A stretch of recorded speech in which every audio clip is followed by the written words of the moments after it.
I'd like to welcome you all to Thurston County Coalition Against Trafficking's annual community conversation event. My name is Kira Dobek, and I serve as the Executive Director and Survivor Leader of Washington Trafficking Prevention.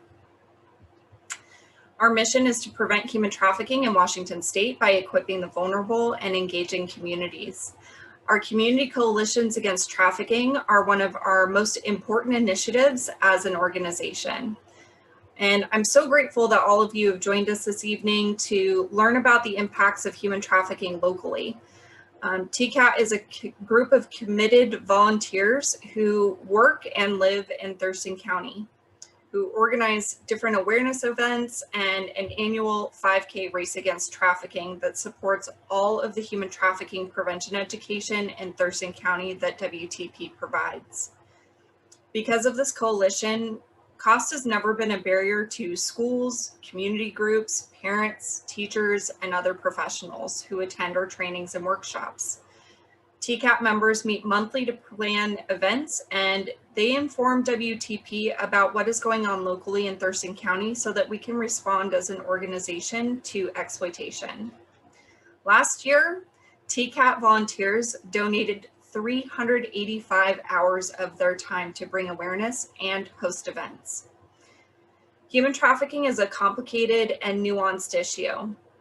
As a survivor of human trafficking and a leader in this movement, I'm so grateful for the dedication and commitment of citizens in Thurston County to this social issue.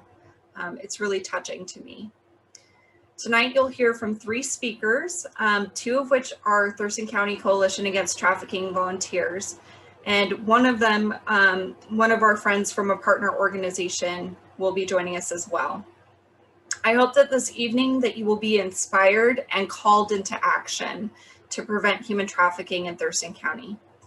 Before I welcome our first panelist, what I want to remind everybody is this is a webinar format, so if you have questions throughout, go ahead and put them into the Q&A, and we will go ahead and answer questions as time allows. Without further ado, it is my pleasure to introduce Amanda Montgomery. She's one of our very passionate and incredible volunteers and a member of Thurston County Coalition Against Trafficking. Thank you so much, Amanda. Again, my name is Amanda Montgomery. I've been a volunteer team member through Thurston County Coalition Against Trafficking for about 1.5 years. And I've learned so much from Executive Director Kira Dobek, from our founder, Rose Gunderson, and the rest of the amazing individuals that I get to volunteer with that are on the team. I've spent most of my life as a resident of Thurston County. I am currently the executive pastor at Mountain View Church of the Nazarene in Tumwater, and I am a doctorate student through Nazarene Theological Seminary. My research dissertation topic has to do with increasing community awareness and responsibility in human trafficking prevention in our local community. And it is an honor for me to be able to share with you today. Today, I'll be providing you with a basic understanding of human trafficking, the prevalence in our local community, and to help you to identify some common risk factors and red flags so that you can become more aware at recognizing potentially trafficked or trafficking individuals. However, human trafficking is a complex and nuanced subject. Today, we'll just scratch the surface of the issue. I invite you to learn more about attending a full training hosted by Washington Trafficking Prevention, or by joining us at one of our monthly TCCAT meetings. The goal for my talk today is to invite you to begin the anti-trafficking advocacy process by becoming aware of the plight of many people in our community. So what is human trafficking? Human trafficking is a crime that involves exploiting or taking advantage of someone or capitalizing on the weakness of a person for labor, services, or commercial sex.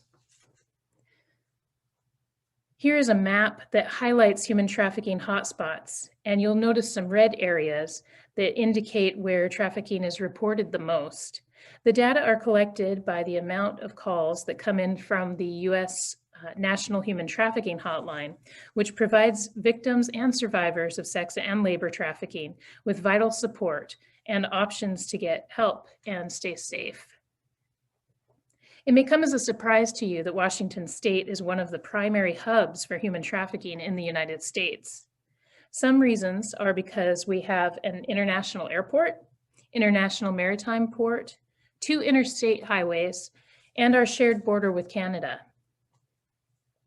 And we see the prevalence on the map. But who experiences exploitation? Studies are personal and personal survivor reports show that sexual exploitation impacts people from every community, race, gender, sexual orientation, level of education, and socioeconomic class. However, some communities are disproportionately experience exploitation more than others. It is often the intersectionality of multiple forms of societal marginalization where the crime of human trafficking thrives the most. What is intersectionality? Dr. Kimberly Crenshaw has coined this term and describes intersectionality this way. Intersectionality is a lens through which you can see where power comes and collides, where it interlocks and intersects. It's not simply that there's a race problem here, or a gender problem here, and a class or LGBTQ problem there. Many times the framework erases what happens to people who are subject to all of these things. Traffickers look for people who are marginalized and oppressed, and therefore not on society's radar. We cannot identify our community's most at-risk groups until we first become aware of the gaps in our own societal awareness. When we talk about exploitation, we must discuss the intersections of power and privilege and how it impacts people who experience oppression in various forms. Human trafficking thrives in systems of oppression, and it is our responsibility as community members to recognize these power imbalance gaps and make a difference. So what might some of those intersecting factors be? You can see a picture of a lot of the words here, and this is certainly not all of the factors. Traffickers target people who experience various forms of oppression. Some of these potential factors that can be exploited by traffickers include access to care and services, poverty, houselessness. In one research article that interviewed buyers of sex trafficking, one buyer was quoted in saying, "I have recruited girls for the price of a Happy Meal." I'll let that impact of that statement just sink in for a moment. I have recruited girls for the price of a Happy Meal. So there are many different forms of oppression. Some race, gender identity, sexual orientation. Some of my dissertation research focuses on the intersectionality of racism, sexism, and commercial sexual exploitation. Some forms of trafficking are prejudice played out. The point where phobias like homophobia or transphobia or racism or other forms of bias intersect with sex or labor trafficking often have violent and horrific impacts for those who have been targeted. Other factors can be substance use disorder, mental health, or developmental disability, criminal history, immigrants, refugees, and of course, age. Here is more research from the Polaris Project looking at age where exploitation began. The majority of people who experience sexual exploitation experience it first between the ages of birth and 17 years old. And we see also the reports from the Polaris Project that labor exploitation can happen at any age. Well, you may be wondering, why are youth being targeted? There may be many reasons for this, but one factor is that teens can be susceptible to the manipulation and to believing that they have played a role in their own victimization. The brain is the very last organ in the body to fully develop. It doesn't reach maturity until between the ages of 25 and 30 years old. One of the important parts of the brain that hasn't reached full maturity in youth is a portion of the brain called the prefrontal lobe. The prefrontal lobe controls decision-making, planning, judgment, impulse control, understanding long-term consequences, and empathy. And all of these things can be manipulated, and exploiters take advantage of that.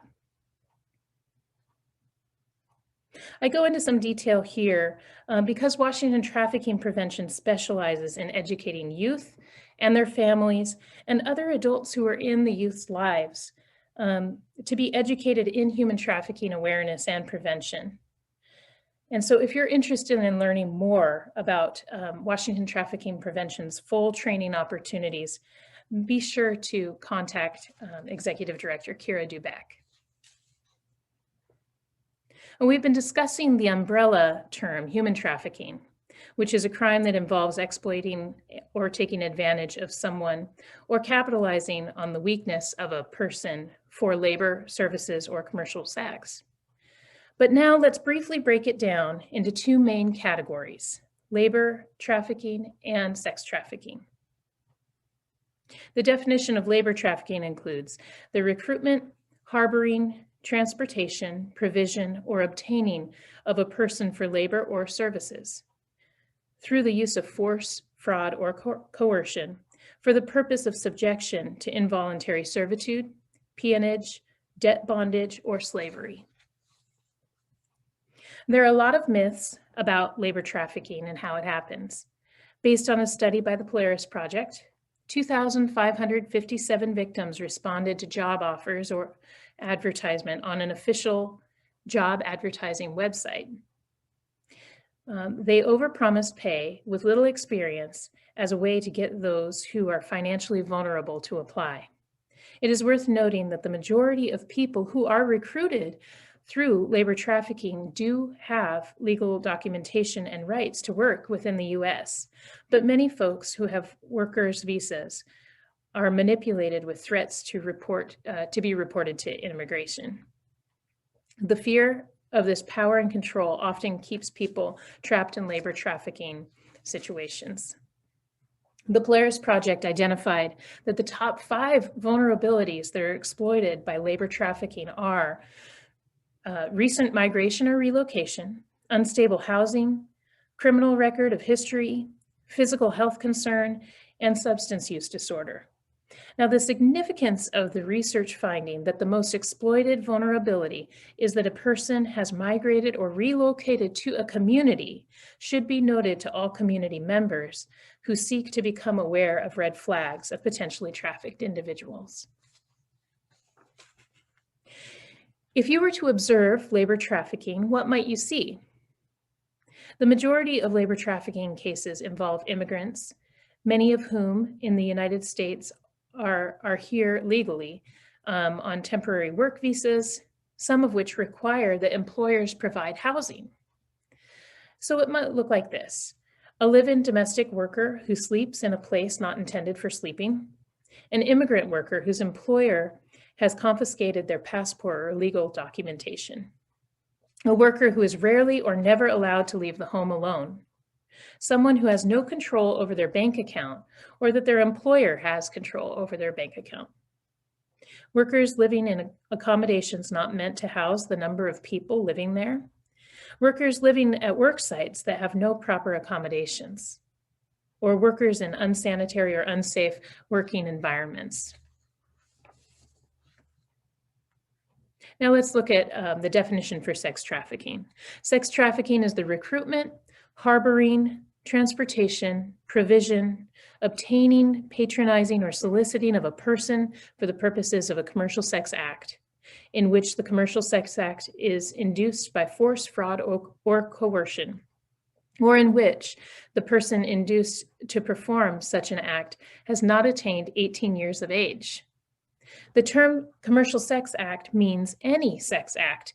It could be stripping, porn, webcamming, dancing, physical sex acts, on account of which anything of value, which could be food, shelter, clothing, money, or drugs, is given to or received by any person.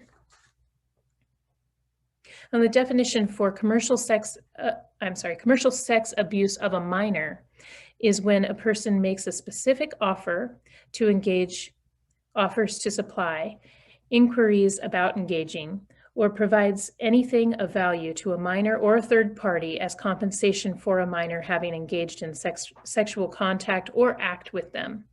Even asking about engaging in a commercial sex act with a minor is considered commercial sexual abuse of a minor. A minor cannot legally consent to engaging in commercial sex acts with another. And even if they say that they consent, this is not defensible in a court of law. In 2019, the King County Prosecuting Attorney's Office did a data report of commercial sexual exploitation of children. In the report, they indicated that the racial demographic of commercially sexually exploited children victims does not follow the general population demographic. They found that Black children and teens were significantly targeted and exploited in King County. The report showed that 44% of minor victims were Black, 38% were white, 5% were Asian, 4% were Hispanic, and 1% were Native American First Nations. When looking at the racial demographics of people who bought commercial sexual exploitation of a minor, the buyer trends nearly mimic the general population. 72% of buyers of minors were white, 10% were Asian, 9% were Hispanic, and 6.2% were Black. The trends more closely followed the general population demographics. How are buyers buying sex with minors? Online sex trafficking has become a tremendous problem, and the presence of the COVID-19 virus has only continued to increase the frequency of online trafficking crimes. In a 2019 chatbot sting conducted by Seattle Against Slavery, it was found that in 24 hours, over 2,000 buyers tried to buy sex with a minor. It is imperative that our teens, parents, and we as community members get involved in trafficking prevention that includes online trafficking awareness and accountability. Now, whether online or in person, here are the top 5 most common tactics for recruitment into sexual exploitation. All tactics often include a pre-phase process of grooming or seasoning. This happens through sexual abuse, assault, watching pornography, sex with multiple people, partying, getting hair or nails done, new clothes, being made to feel special. Different tactics that would cause a victim to have their identity broken down and rebuild their identity, changing their names, giving them street names. Youth are recruited through lures of love, affection, money, safety, protection, and family. Third-party exploiters have a sense for youth who are vulnerable, and they tend to target those that they can exploit. As helpers in the community, here are some of the signs to look for that may indicate that someone is a victim of commercial sexual exploitation. And this is a long list, but it's certainly not an exhaustive list. Let me just go through a few. Multiple texting apps when they have a phone plan, multiple users on social media apps, sending or receiving intimate images, a new phone that caregivers don't pay for, sneaking out, abnormal amounts of money, condoms, lube, or sex toys, truancy, skipping school, and won't share where they have been, minors that are dating adults, and dramatic changes in appearance.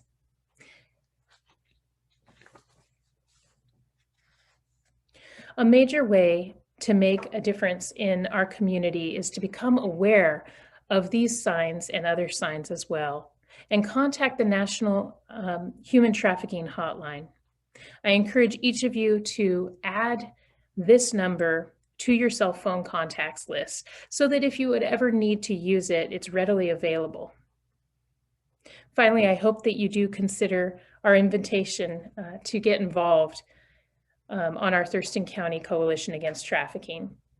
I just want to let you know you don't need to know anything about trafficking prevention to get involved. Just bring your questions and we can all learn together and make a difference. Thank you so much. Amanda, I really appreciate all of the time that you have taken to get involved and help to present such incredible information to the community. I know that it absolutely can be a little bit terrifying at first to do these presentations, and so I just really appreciate your service this evening. You know, I think that it's really noteworthy to consider that, you know, the top two reasons that somebody is recruited or ways that they're recruited into commercial sexual exploitation is, number one, through promises of love or proposal of marriage. And the second most common is through family members. And I think that this is noteworthy because a lot of what we hear out in social media and out in the world is things about, you know, situations of people getting kidnapped in parking lots, or watch out for zip ties on van handles, and situations like that. And unfortunately, that's not something that we see statistically backed up. Those situations absolutely do happen, but I think that we need to make sure that we're identifying victims in a way that's holistic and accurate. So I really appreciate you being here this evening and sharing that.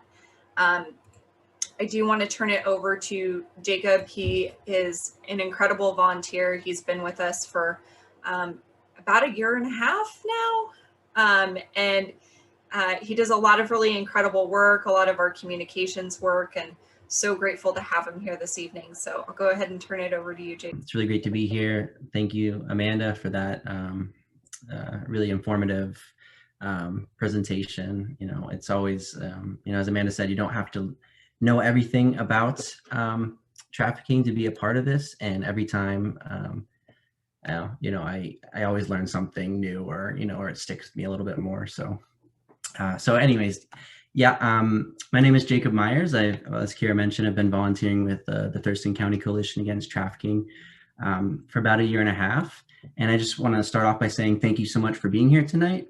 I'm really grateful for your time, and I'm excited to tell you a little bit more about how you can get involved with TCCAT and prevent trafficking in our communities. So a little bit about me real quick is I'm actually originally from Pittsburgh, Pennsylvania, go Pirates. And I went to Penn State. I only moved to Olympia about 3.5 years ago to get my master's in environmental studies, where I worked for the Sustainability in Prisons Project. And currently, Kira, if you could, thank you, there you go. So that's me with the Sustainability in Prisons Project, delivering prairie plants for restoration work. And currently I actually work at a waffle truck called Honeycusp, where I serve the best waffles in the Pacific Northwest. So that's just a little bit about me. And so my story with the coalition really started with the person on the right in those photos, the lovely Jamie Military. And about a year and a half ago, she and her partner, Adam, invited me to a Human Trafficking 101 workshop. And I was curious and I went. And it really opened up my eyes, just as much like, you know, some of Amanda's presentation did, that trafficking is something that happens right here, you know, in our own backyard. And it's not just something that happens in, you know, faraway places or other countries. So I started to attend a few meetings. And before long, I was helping out with our Race Against the Trafficking 5K. So if you follow us on Facebook, you've likely come across some of the things that I've had my hand in. If you don't follow us on Facebook, you really should. And we're going to talk more about that later, and how social media is just another really important way that you can make a difference, you know, in this fight against trafficking. So, and then the next. Over the summer, in the aftermath of George Floyd's murder, I, like so many within our community and our coalition, was outraged with the racial injustices mounting in our country. Despite being in the middle of our 5K fundraiser, we believed it was far more important to acknowledge the plight of our Black and Brown community members, especially considering, as Amanda pointed out, that people of color are disproportionately trafficked. I wanted to share this to highlight a couple things. That one, issues surrounding trafficking are both really complex and they're intersectional. And two, that human trafficking, as we've said a couple times, is really nuanced. But as we grow and we learn within this coalition, we learn to be better allies, to folks who are vulnerable to exploitation, as well as experiencing various forms of oppression and violence.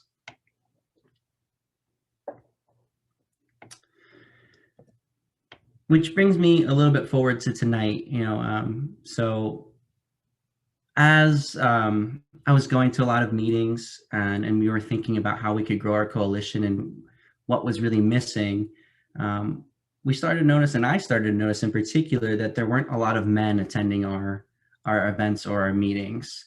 And if we really want to end trafficking, leaving out half of the population from the conversation is not going to get us there. And so we started thinking, oh yeah, we need to get men engaged. And I'm really excited to hear Eli Zucker speak about how we can engage men better and do this, and bring more people to the table. So that's really exciting. I'm excited about that. So, but before we get there, I want to talk a little bit more about volunteering and why coalitions are cool. So, oh yes, and I don't know if you noticed that, but cool had a K because that's pretty cool. Okay, so a coalition by its very nature is and believes in the idea of a collective impact. Collective impact is an intentional way of working together and sharing information for the purpose of solving a complex problem. Believing that this approach is more likely to solve the complex problem than if a single entity or nonprofit were to approach the same problem on their own. Basically, it boils down to the idea, I can't do this on my own. No one person or organization can tackle all the problems in the world. But if we work together, we can accomplish a whole lot more. I mean, they do say it takes a village, right? So,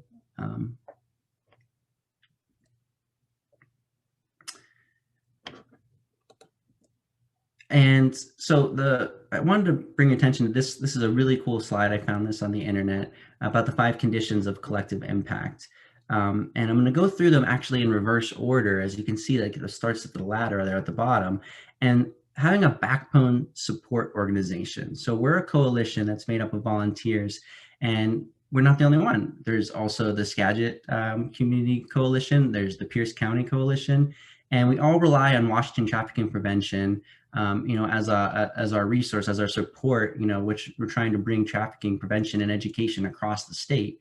And it would be amazing to see coalitions pop up all around, in counties across the state. But we have that backbone. The next piece is continuous communication. And so we're lucky we live right now, we're doing this Zoom webinar. That's so cool. But through email, through newsletters, through social media, we can stay engaged and hold each other accountable, and also just kind of stay in touch. It's really important. If we want to have a good community, we need to be in communication. Third is mutually reinforcing activities like meetings and events, things that we can do together and make an impact. Next would be a shared measurement system, and that comes down to data and results. And Kira already spoke to, the number of volunteer hours, or, the number of people that we reached last year through our education work, and just realizing those kind of things and knowing what we're up against goes a long way to seeing like where we still have to go and where we have room for improvement. And then finally, having a common agenda.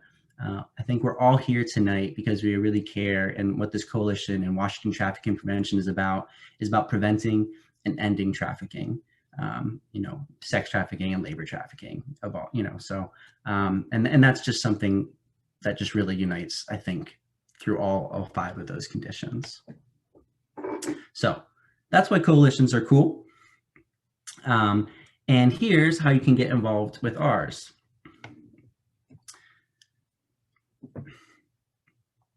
Oh, sorry, one second.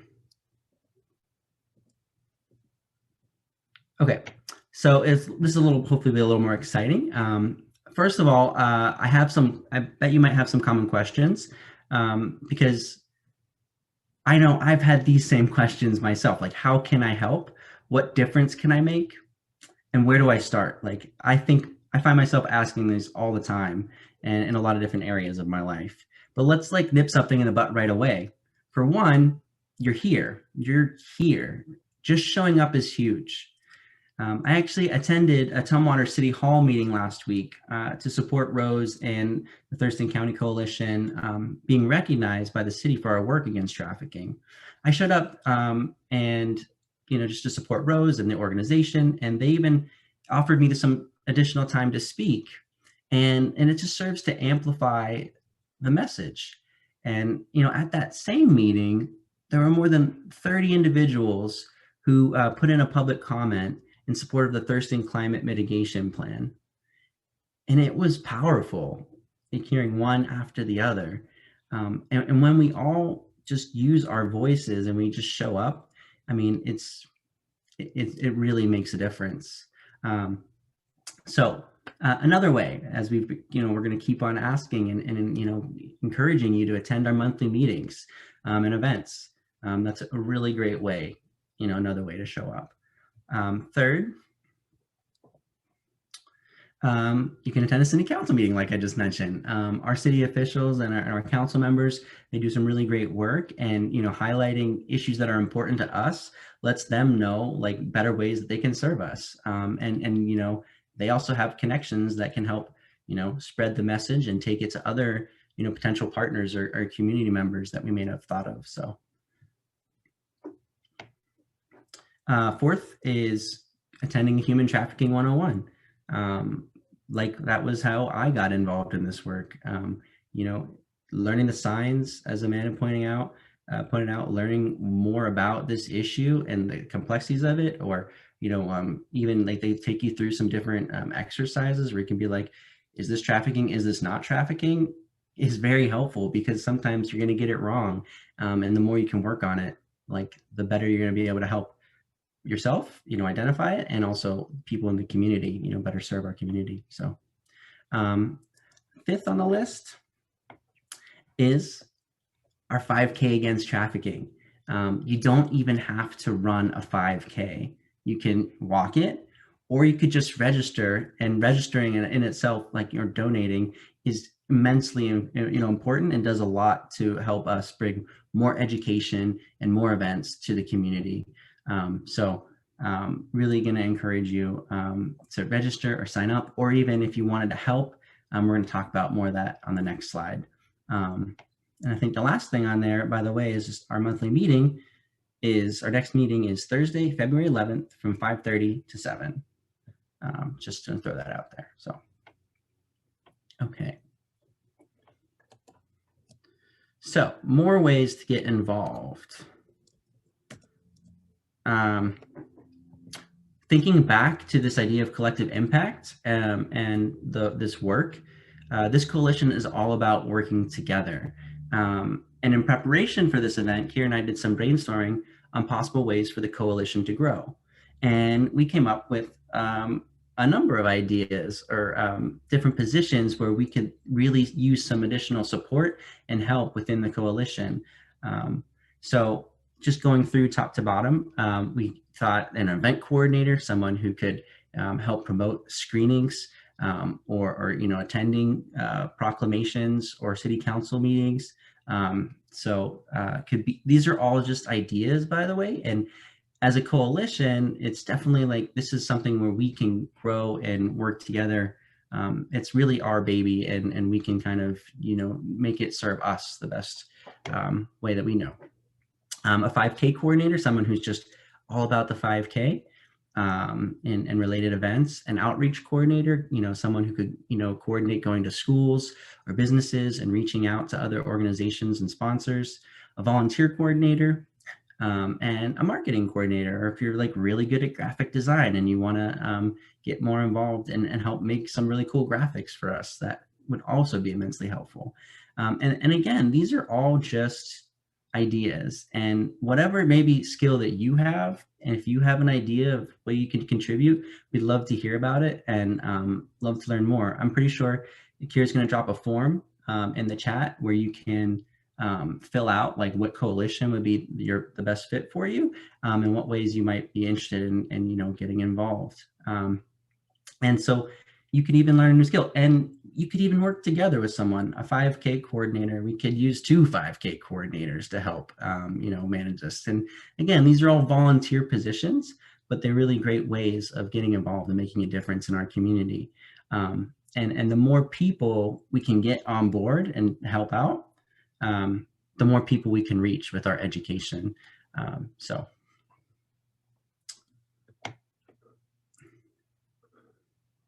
All right. So kind of going to bring this back a little full circle. And this is my final kind of plea of terms of what you can really do to make a difference. And that's by talking to your friends, your family. I wouldn't be here tonight if it wasn't for Jamie, reaching out and saying, hey, do you want to come learn about this issue? So you never know the impact it can have just by talking to a coworker or be like, hey, I have this trafficking meeting that, I was going to go to, or this event, or this is 5K. I mean, like, it can really make a difference, and you don't know how far that could ripple. So I really encourage you to, share this message and this information with your friends and family. And then finally, again, going back to some of the work that I've done with the coalition is, engaging with us on social media. I get it, like Facebook and social media can sometimes seem like a big time suck, a black hole. It can even feel fake sometimes. If like you're not posting a picture of a cute puppy or your beach vacation on Zanzibar or Barbados, like sometimes it seems like nobody really cares. And sometimes it can be divisive, as we've seen during this last election cycle. But it can also be transformative, and it can really make an impact if we choose to use it in such a way. Liking and sharing our message are 2 of the simplest. And Kira, if you could, that little like button is really powerful. And then the next button over, if you could press it one more time, Kira. Sharing as well, it is a way that you can amplify the messages that we have and help reach people that may not have otherwise seen it. Liking and sharing spreads our message, and that helps in turn provide important education, particularly now, as Amanda mentioned, that during the pandemic, there's a lot more online exploitation happening, and the cool thing though about this technology is that somebody may not have been able to come to a meeting, in person, but now that our meetings are virtual, like think about like, oh, it's like, maybe I can join this for an hour or so. And about a week ago, we shared a message on our social media. I just want to share this example. And it had a couple of engagements, a couple of likes, maybe like 50, people saw it. And then one of our coalition members, Rose, shared it.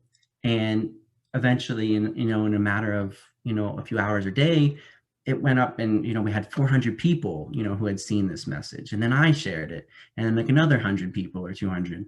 And I maybe only got like 3 likes on my own personal page, and if you're not, I know we all care about likes, but like, it doesn't matter. Like, you still made an impact and another person saw that, and you don't know who needed to see that, so like in this instance around this issue, like, literally just liking and sharing a post could save somebody's life. And that's, yeah. I'm going to leave it at that, because I think just let that, that's just a really easy way, I think, that we can all make a difference. So I want to say thank you so much for being here tonight. Please give us a follow or a like on Facebook. We're developing our Instagram page, our email's there. And if you'd like to reach out to me or have any questions for me, my email's there at the bottom for you. So thanks again. And thanks to all the speakers tonight. I'm so grateful for all of the work that we've had an opportunity to do together over the last year. And you've just had such an incredible impact on what it is our coalition has been able to accomplish in Thurston County over the last really year and a half. And I'm just so grateful for the way that we can partner together and work on projects. It really, it means a whole lot to me. I do have a question from the audience. There's somebody who has asked, thank you so much for asking a question, Charlie. He asked, you and the other members of your group spoke at our city council meeting the other night, and that left an impact on me. That's why I'm here tonight. I'm so glad that that's one of the reasons that you showed up tonight, Charlie. You asked, how do we receive funding? So specifically, Thurston County Coalition Against Trafficking does receive sponsorships for the 5K, as well as raising donations from the 5K and proceeds to be able to support human trafficking locally in Thurston County. It's a great question. As far as WTP, we have a lot of private donors and businesses that get involved, as well as government and private foundation grants. So that's a really, really great question. I don't think that I mentioned it in our introductions, but we are a nonprofit 501c3 that is federally tax exempt. So it's just an honor to be doing work in the community, to be able to provide these services and be of service. Our next speaker, I'm very excited to introduce. His name is Eli Zucker. He's from Seattle Against Slavery. He runs an incredible program called Stopping Sexual Exploitation, a program for men. That is making a huge impact in the community.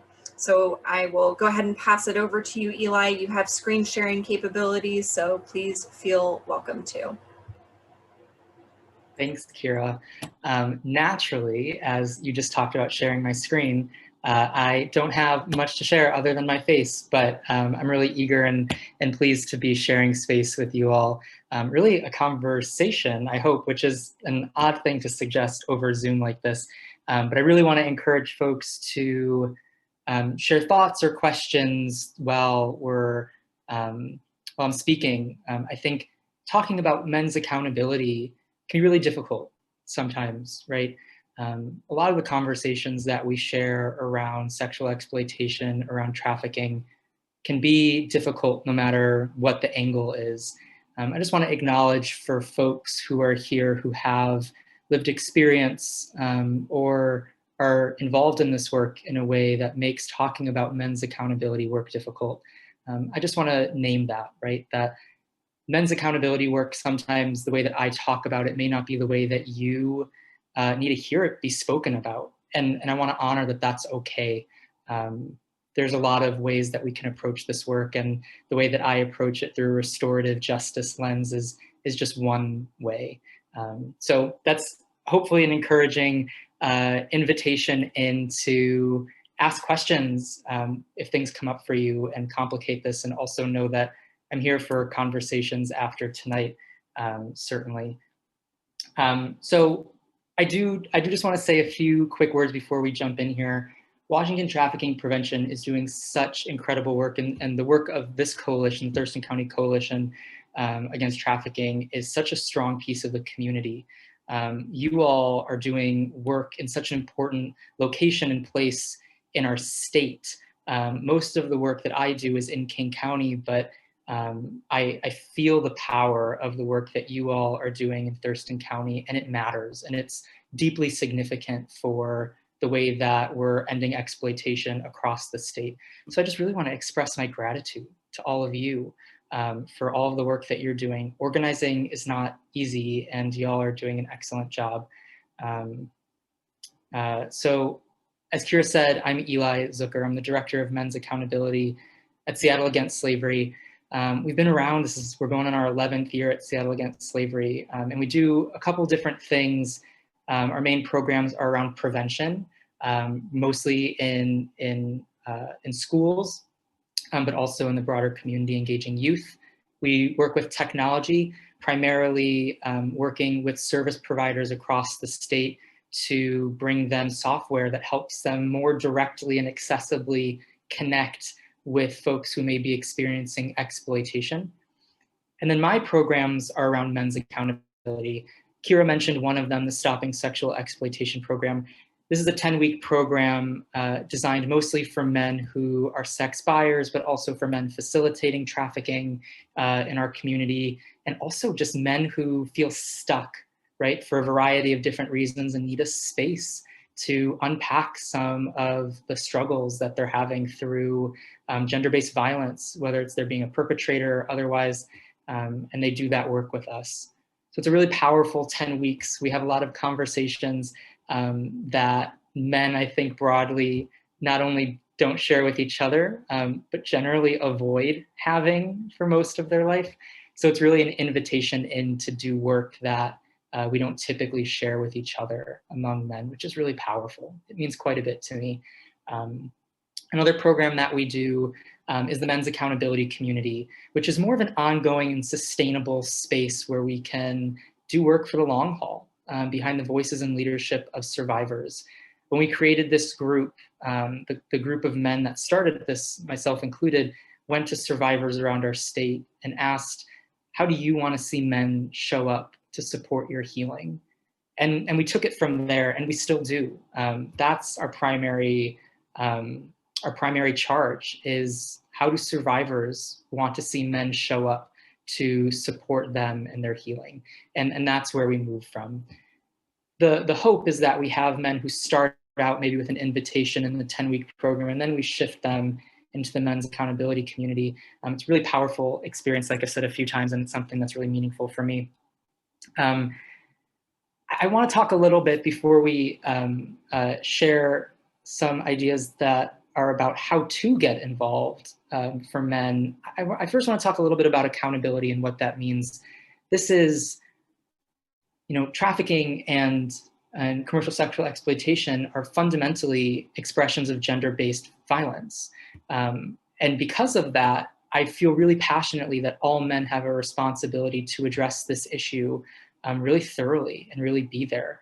When I think about accountability, especially around this issue, I hold two pieces, and this is really important for me.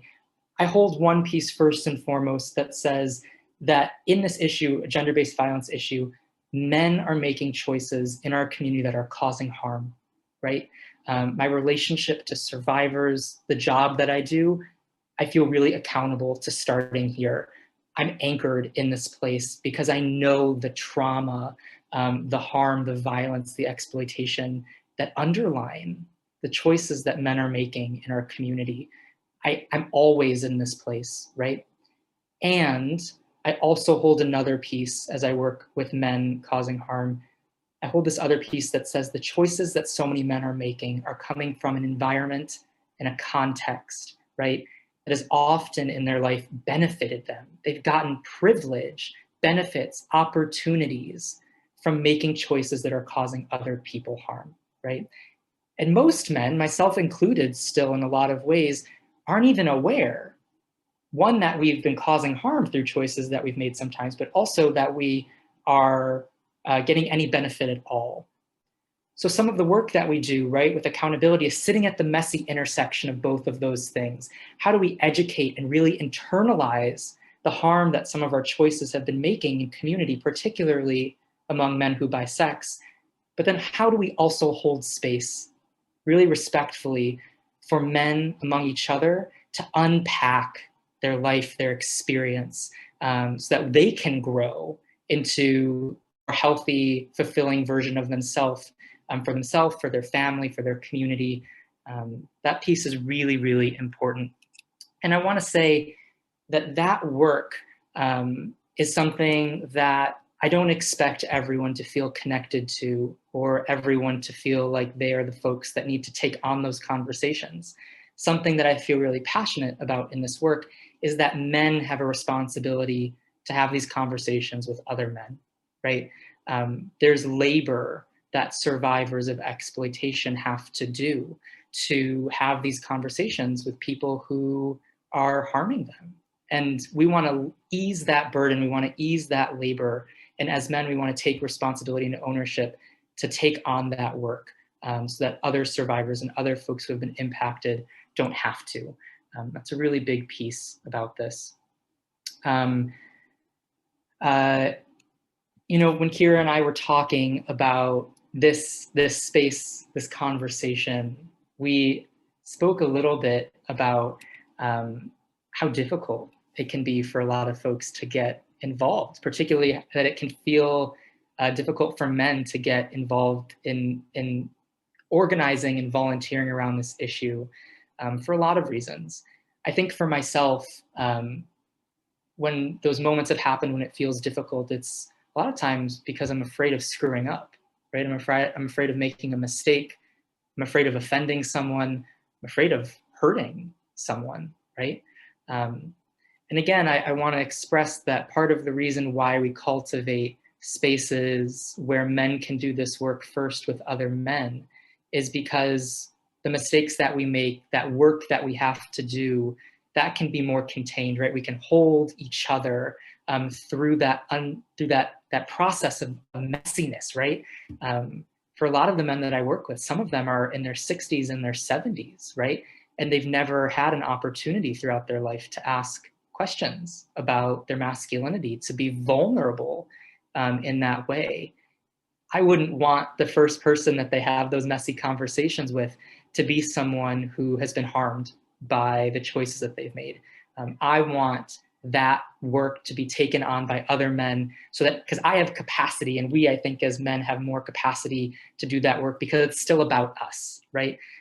We are involved, we are implicated in all of that. So when we take it on, there's this grace and this really welcome invitation to do work boldly with each other. And then we can ease into conversations with other folks because we'll have more awareness, we'll be ready to do that work with the broader community. I want to acknowledge that so many, you know, there are hopefully men in this call who have been invited into doing that work already in their life. I often say when I present in groups that no matter where we're at, it's not an end, right? For some of us, maybe this is the first time that we're being called in to do this work, so it's maybe a beginning. For other folks, maybe we've been called in to do this work before and we're practicing it consistently, right? It's more of a middle. But for none of us is this going to be an end. This work has to continue, and it has to continue in moments that aren't in moments of crisis as well. I don't know if this resonates with anyone, but I often feel this urgency, right? When an event happens in our community to say, this is the time, right? I have to address this. I want to encourage folks, again, especially men, that this is something we want to be proactive about.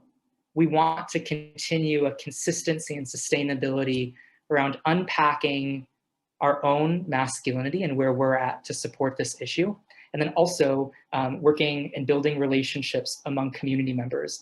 Relationships, I'm sure this is something you all talk so much about because I know the relationships that are bound up in this group, in this coalition, and how strong they are. They're hard work. They're something that we need to practice. So for men, right, I always like to encourage that this is work that we need to consistently practice. And that means that we have to find those ways to be involved. I want to say, actually, I want to pause for just a minute. And if there are any questions that are coming up, I saw Melissa asked earlier if this is like a John's program. The Avery Center does like rehabilitation. So the SSE program is, for lack of a better word, a John school.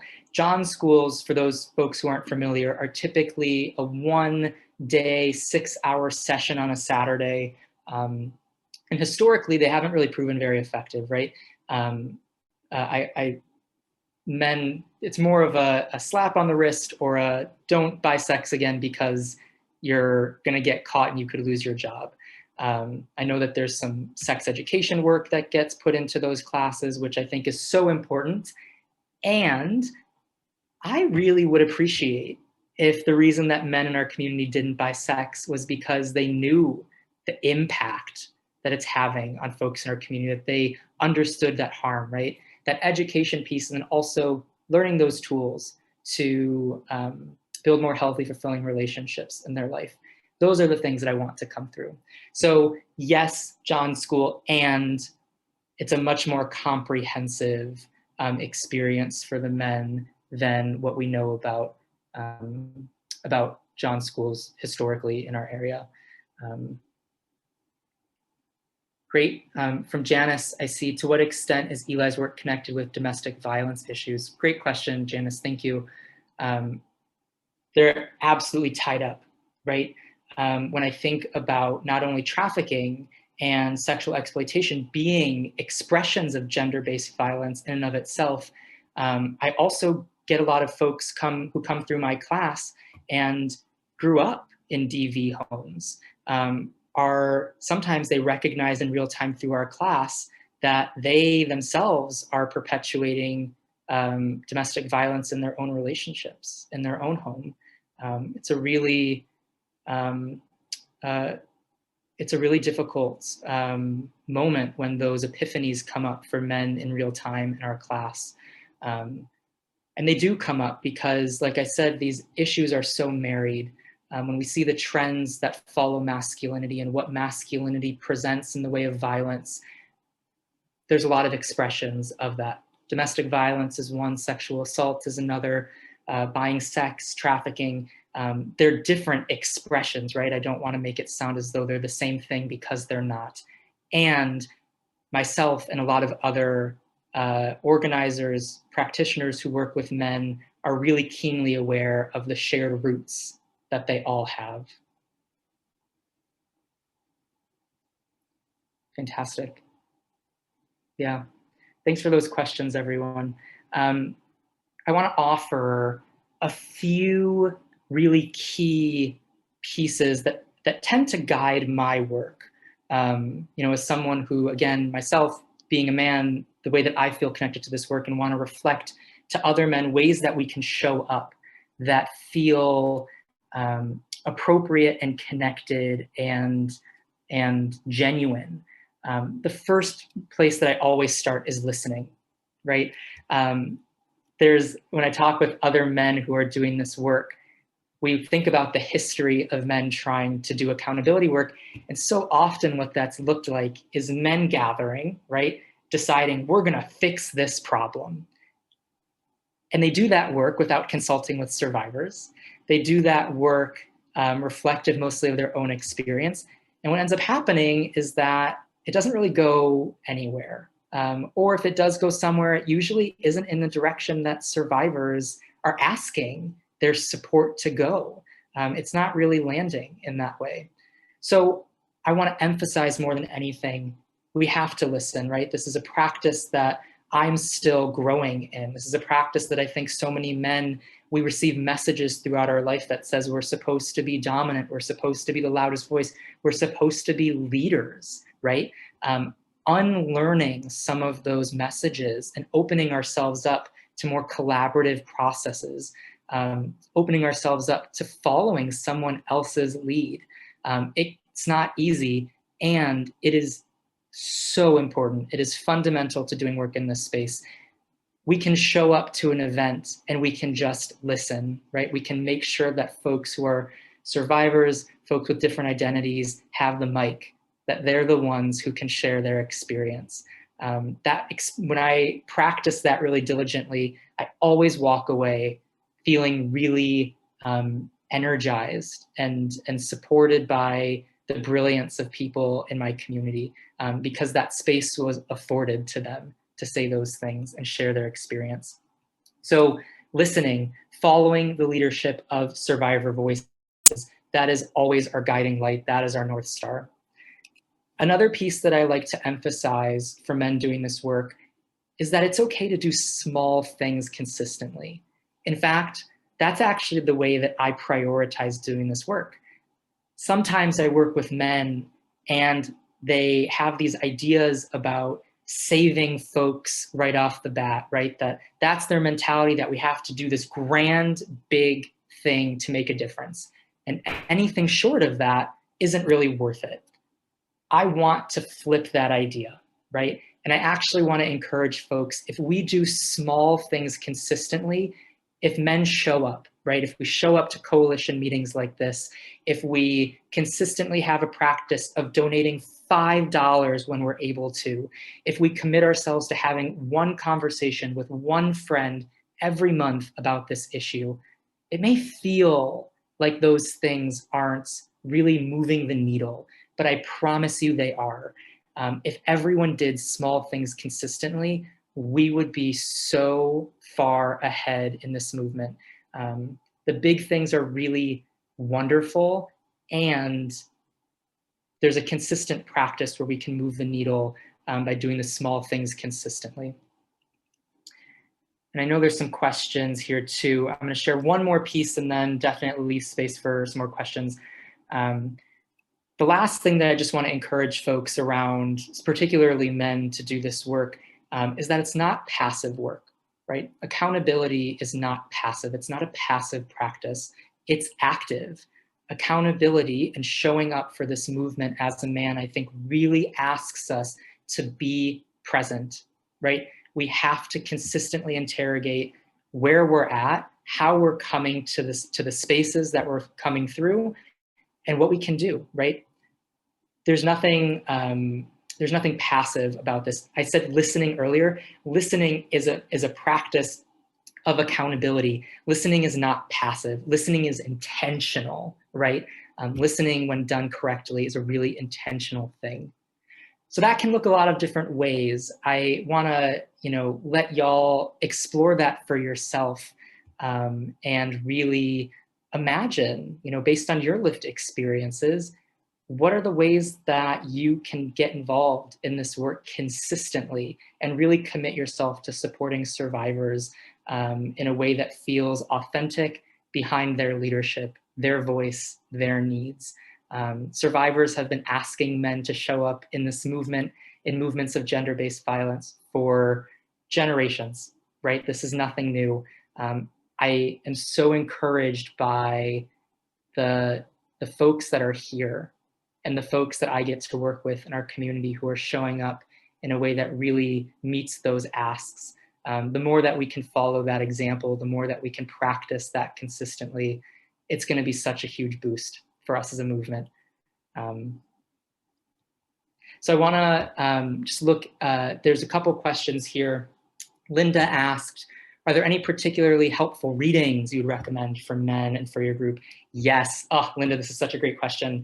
I'd be happy to share with Kira, who can then maybe share out with all of you my extremely long list of op-eds, of videos that in different ways talk about masculinity and encourage more healthy practices of masculinity.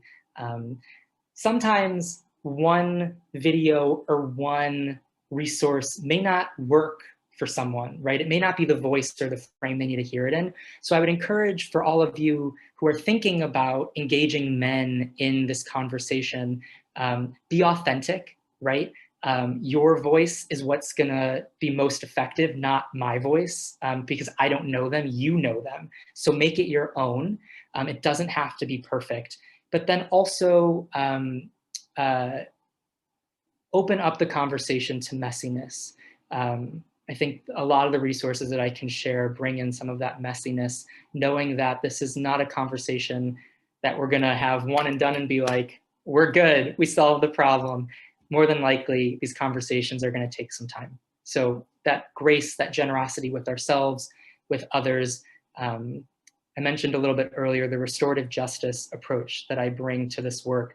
I think embedded in that is the expectation that we're in this for a long haul, right? This is work that we're going to be doing for a long time, and that's okay. That's actually the most genuine representation of the work, is doing it really sustainably and not expecting that there are any quick solutions. I want to invite in Kira here. Wonderful. Say hello, but also check in and see how we're doing.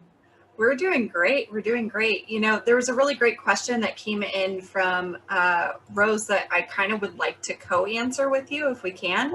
Yeah, that's great. So Rose asked, in this virtual world, would you accept participants from outside King County? And I think that that's a really great question. And if you have any more questions there in the audience, go ahead and start putting them either in the chat or into the Q&A.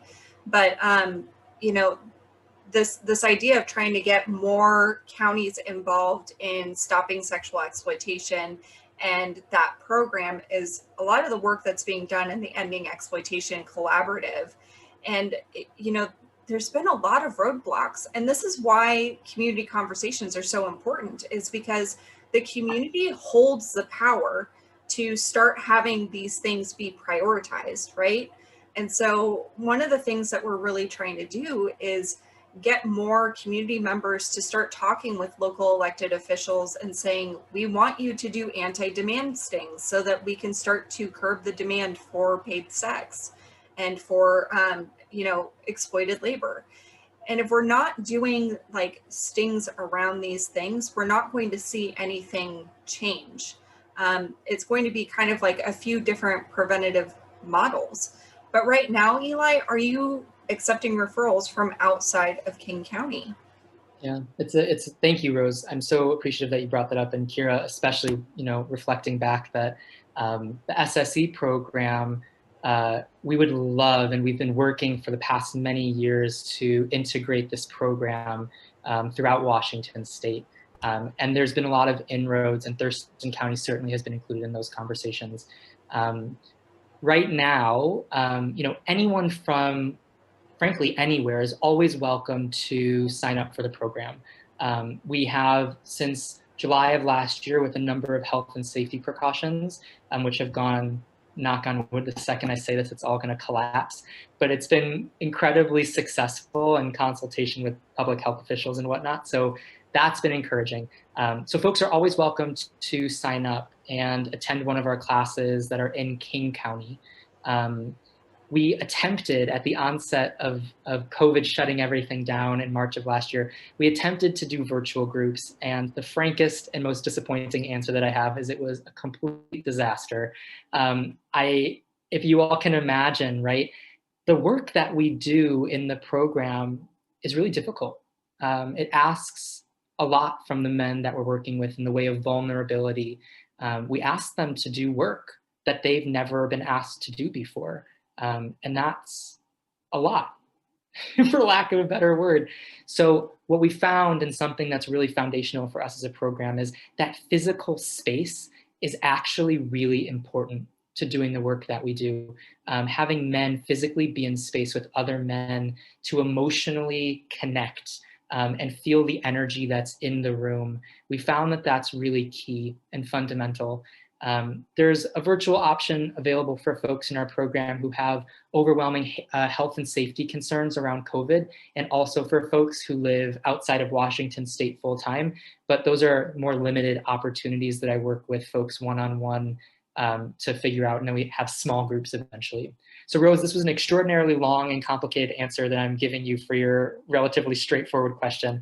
So it's a yes and answer. The and is that, and what I'm hearing from Kira too, is hopefully we can really prioritize men's accountability work in Thurston County so that we can actually have its own iteration in Thurston County soon, where we can have men who are from Thurston County through, you know, I'll train folks locally so that you all have facilitators and a driving force of men in your community who are working on men's accountability work themselves through, you know, our leadership and mentorship and all of that.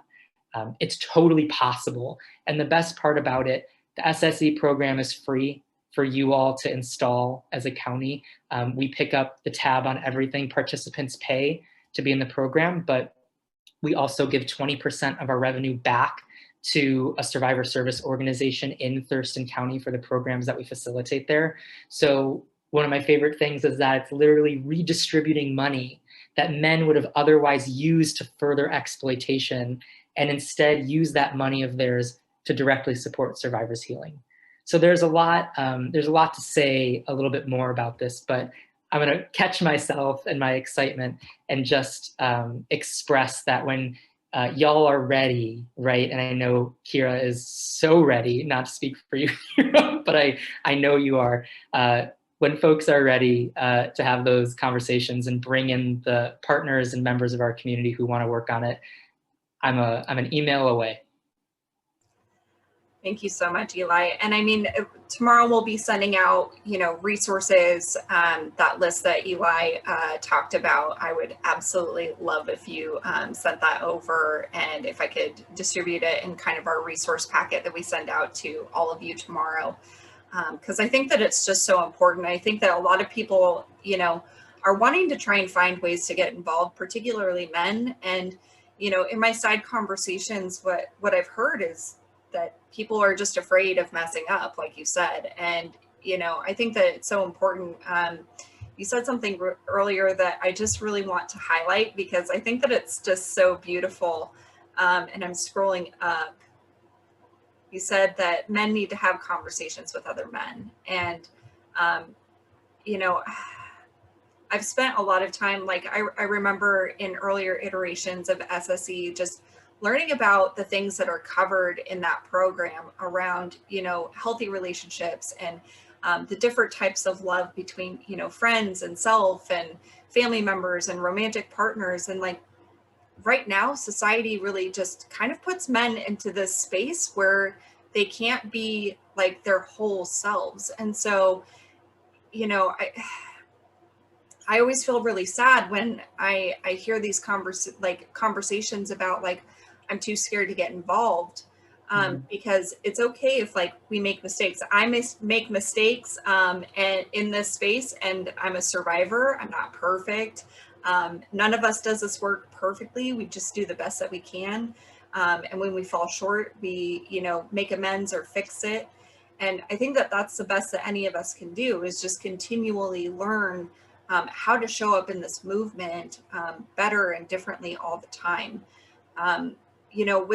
With things like the demand stings and feeding that into SSE, I think that what's really important to note is that a lot of times, like, jurisdictions are really concerned about how to pay for these types of things. And our Washington state laws are amazing because of some of the work that was done by, us in our earlier days, and Seattle Against Slavery as well. Back when Rose had first co-founded the organization with Dina, spent a lot of time down in Olympia lobbying for bills and laws that would change the face of how Washington state addresses human trafficking locally. And right now we have provisions in Washington state laws with the fines and fees collected from sex buying that directly fund survivor services, prevention education, and interruption with law enforcement. And so really this problem, it is a restorative justice model. And the way that SSE and Seattle Against Slavery work with, taking some of that money and donating it back to serve survivors so that they can rehabilitate is so beautiful and poetic. The truth is that it's just, we can serve, survivor after survivor after survivor after survivor. But until we get ahead of the program and we start intervening before harm happens, while it's happening, and after it's happening, we're not going to see change here in Washington. Yeah. Kira, I love that path, or that primary, secondary, tertiary prevention, right? The men's program is tertiary prevention. I want to endorse with all of my might that this is a spectrum of prevention, and prevention doesn't get the level of support and attention that it deserves. And so much of the work that we do can be bolstered by really diligent efforts around prevention. There's a few, if it's okay, Kira, there's 2 questions that I just want to quickly give an answer to, if that's okay. Yeah. So I saw Luann, I hope that's right, in the question ask, are men referred to your group by someone, or is the expectation that the men interested in the group contact you directly? Both and. is the question. We get a lot of self-referrals, and we also get a number of men who are referred by a court after an arrest from a demand sting or a buyer operation. The men who are self-referred, again, it could be maybe they've been a sex buyer and significant other, find search history on computer. Maybe they're just so ready, right? They've been buying sex for so long, and you know, there's a wonderful statistic. Well, it's not wonderful, but a statistic that I think is really meaningful that Demand Abolition generated a few years back after surveying a number of men who buy sex, and they compiled that over 70% of men who habitually buy sex want to stop. They don't want to be buying sex. So having that mindset, right, that so many of the men that are self-referred to our program, there's a number of them who this is a coping mechanism. This is a learned behavior for them, and they are deeply also disturbed by it themselves, and they're ready to get the tools to change their behavior. So we also get those folks there. And then there was another great question earlier from Sarah. How do we suggest a man approaching another man that his language and or behavior is inappropriate?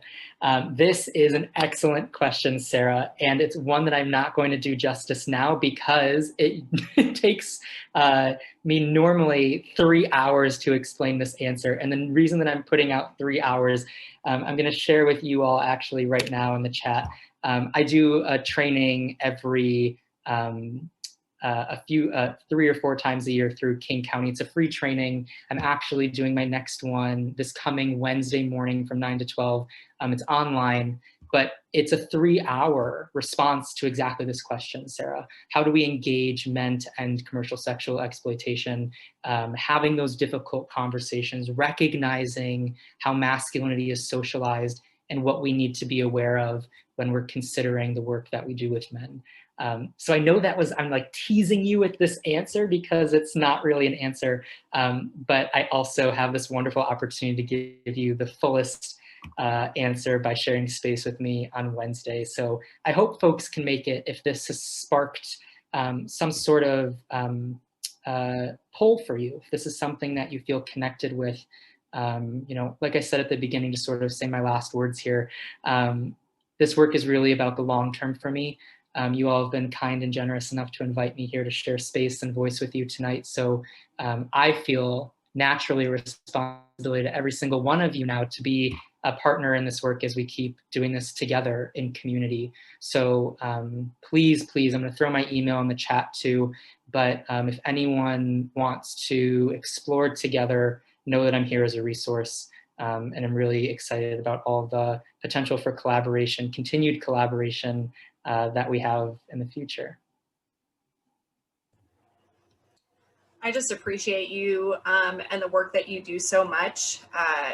Like Eli's work is not easy at all, folks. I would just like to say that working with men who buy sex is very, very challenging because of all of the emotional barriers that we have to break down. And so I'm just so grateful that men are willing to take up these conversations because it lands differently when men get involved. There's just a certain beauty about men talking with other men. And so if you're wanting to learn how to have these conversations, as you very much heard tonight, Eli is a very gifted, talented, knowledgeable expert on this topic. So I really appreciate all the questions that have come in from all of you attending this evening. It's been really special to be able to gather with you in this space. I'm sorry that we're not able to meet in person this year, because normally we would be meeting in person. And it's been a really different year in 2020.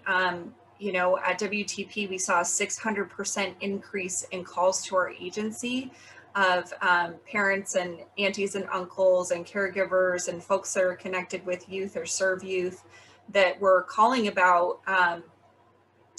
youth being groomed during the pandemic. We saw a dramatic increase in those calls. And I mean, our organization does receive those calls on a regular basis, but there was such a spike this spring of those calls. And And I'll never forget one of the calls that we did receive from a concerned uncle whose 6-year-old niece was getting groomed on TikTok. And so we've done a lot of work this last year to shift all of our programming to be available virtually. We've reached more people in 2020 than our organization has ever reached, especially since we began focusing on solely prevention education and awareness. And it was just really beautiful to see that impact last year. We developed a new program that's specifically for parents and caregivers to help them understand how to keep youth safe online. 7 out of 10 youth regularly talk with a stranger online and never tell a parent or a caregiver. And that's something that has sat really deeply with me. If you're old or older, you know, you'll remember the days when America Online launched. And the truth is like back when I was 12 years old, is that site was something that I was groomed for abuse on. And this is not a new thing. It's only gotten more sophisticated over time. And so that's why we developed that program, Online Safety for Families. And so if you're a parent or a caregiver, I would sincerely not only invite you, but encourage you to attend one of those trainings, because it's instrumental in being able to help prevent violence and be able to have those communications and conversations with youth to be able to prevent further violence. So I do want to share that really earlier this week, something important happened in our movement. The Seattle Times published an article about the latest victim identified in the Green River killings. Her name was Wendy Stevens, and she was one of the victims that was murdered by Gary Ridgway in the 1980s. And for a couple of decades now, her bones were labeled as bones 10. They didn't even know who she was. And it's only because of DNA that they were able to finally identify her recently. The truth is that not long ago, the stories of these women and girls weren't valued because survivors have been seen as throwaways and subhumans for so long. And in, you know, historically speaking, not in, you know, recent history, but many years ago, whenever they found a prostituted person who had been murdered, oftentimes their remains would be, or the crime would be classified as no human involved. So we've really come a long way, but there's so much further to go. Wendy was only 14 years old when she was murdered by Gary Ridgway. And, you know, the truth is that those murders were, you know, committed primarily in South King County in the 1980s. And he brutally targeted youth and young women and girls, many of them who were survivors of commercial sexual exploitation. Right now, 2 of the victims remain unidentified, and he targeted at least 49 victims. 18 of his victims were children. And we want to see that work, that the work that we do, we want to see that never happen again. Really in our family at WTP, through the organization, our board of directors, our dedicated volunteers, and our coalition members and leaders believe that human trafficking is preventable. And we dedicate ourselves every day to trying to make sure that youth are empowered to get involved, empowered to say something when they see something is going on, to advocate for themselves, to become strong, know who they are, chase after their dreams, not be sold a dream by somebody else. We want to equip parents so that they can really strengthen that parent and child bond, because that bond is one of the primary preventative factors to preventing human trafficking. We want to equip teachers and counselors and medical professionals, law enforcement, social workers with the tools to respond to, identify, and properly really serve folks who have had an exploitation experience. Again, the second most common situation where people are exploited is within their families And that's a place that most people are not looking for survivors or people who are at risk.